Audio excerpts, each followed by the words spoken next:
우리 사무실에 정말 큰 맘 먹고 들여놓은 폰부스. 혹시 그냥 자리만 차지하는 비싼 창고가 되진 않으나요? 직원들은 안 쓰고 먼지만 쌓여가는 이 애물단지 문제. 오늘 속 시원하게 한번 파헤쳐 보겠습니다. 정말 신기하게도요, 폰부스를 설치한 담당자분들하고 얘기해보면 꼭 나오는 말이 있어요. 바로, 우리 직원들은 그걸 잘 안 써요. 이거거든요. 아니, 왜 이렇게 비싸게 들인 공간을 다들 외면하는 걸까요? 이 문제를 풀기 위해서 오늘 딱 5단계만 같이 밟아보시죠.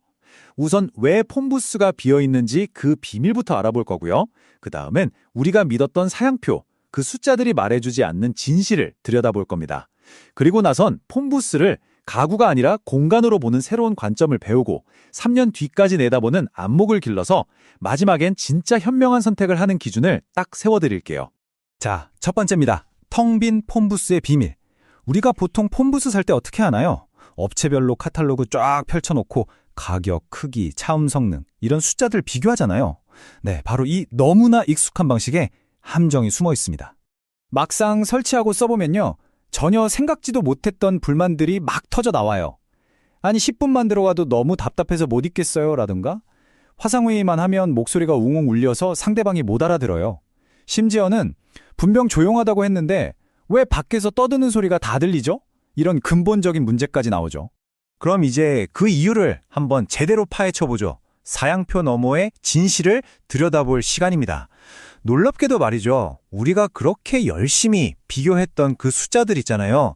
그게 바로 오해의 시작일 수 있습니다. 예를 들어 차음 성능 한번 볼까요? 그냥 몇 데시벨 차단된다, 이 숫자만 보면 다 똑같아 보이죠? 근데 이게 아닙니다. 실제 우리 사무실처럼 여러 소음이 있는 환경에서 테스트하는 국제 표준 인증, 즉 ISO 인증을 받은 수치가 있고요. 반면에 아무 소음도 없는 이상적인 실험실에서 가장 좋게 나온 수치만 보여주는 경우도 있거든요. 이 둘의 실제 성능은요, 정말 하늘과 땅 차이일 수 있어요. 그리고 또 하나, 소음 문제는 방향이 2가지라는 걸 꼭 기억해야 돼요. 하나는 사무실의 시끄러운 소리가 부스 안으로 못 들어오게 막는 거고요. 다른 하나는 부스 안에서 하는 내 중요한 통화 내용이 밖으로 새어나가지 않게 막는 거죠. 이 둘은 설계 자체가 완전히 달라요. 프라이버시가 중요하다면 안의 소리가 밖으로 얼마나 안 들리는지를 훨씬 더 꼼꼼하게 따져봐야겠죠. 자, 좋습니다. 소음 문제 완벽하게 해결했다고 칩시다. 그런데 더 중요한 질문이 하나 남았어요. 애초에 그 좁은 공간 안에서 10분 이상 버틸 수는 있는 걸까요? 어쩌면 문제의 진짜 핵심은 바로 여기에 있을지도 모릅니다. 이게 좀 충격적인데요. 사실 사람들이 폰부스를 안 쓰는 가장 큰 이유는 시끄러워서가 아니에요. 바로 답답해서입니다. 환기가 제대로 안 되기 때문이죠. 생각해보세요. 그 작은 밀폐 공간에 사람이 들어가면요, 내 체온이랑 숨결만으로도 순식간에 공기가 후끈해지고 이산화탄소 농도가 확 올라가요. 그런 곳에서 누가 집중하고 싶겠어요. 바로 이 지점에서 우리 생각이 완전히 바뀌어야 합니다. 폰부스를 그냥 책상이나 의자 같은 사무용 가구로 보면 안 돼요. 우리 사무실 안에 완전히 새로운 건축 공간 하나를 만드는 일이다, 이렇게 생각의 틀을 바꿔야 합니다.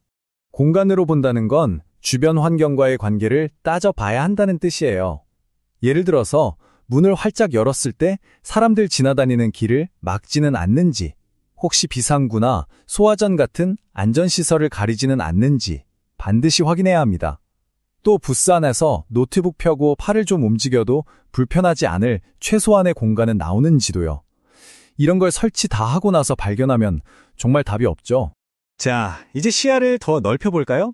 당장 오늘만 보지 말고 3년 후를 생각해보는 겁니다. 폰부스는 한번 사면 꽤 오래 쓰는 고가의 설비잖아요. 그러니까 지금 눈앞의 가격표 너머에 있는 장기적인 가치를 따져봐야 한다는 거죠.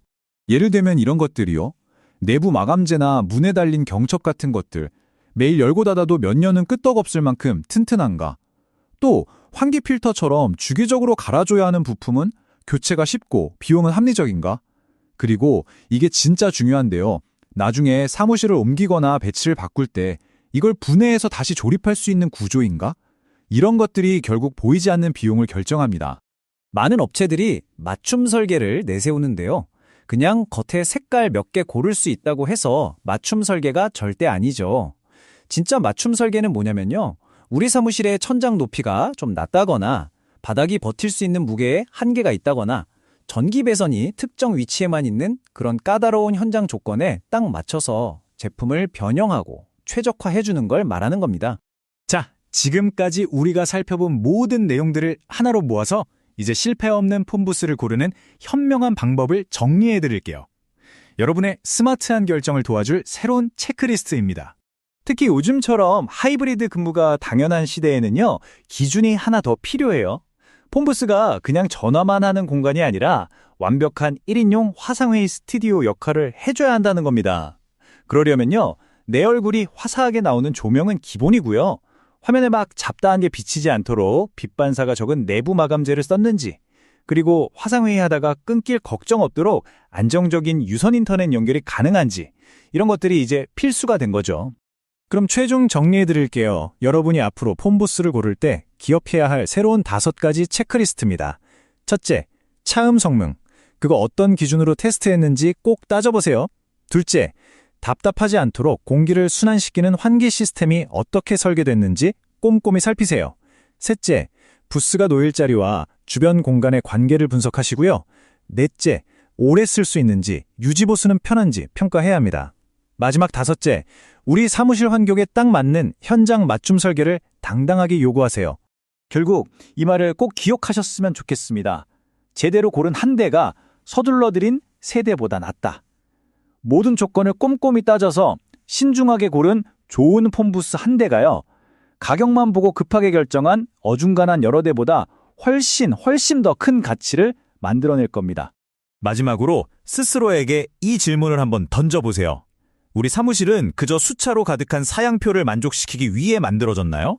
아니면 그 공간 안에서 매일 숨쉬고 고민하고 일하는 사람을 위해 만들어졌나요?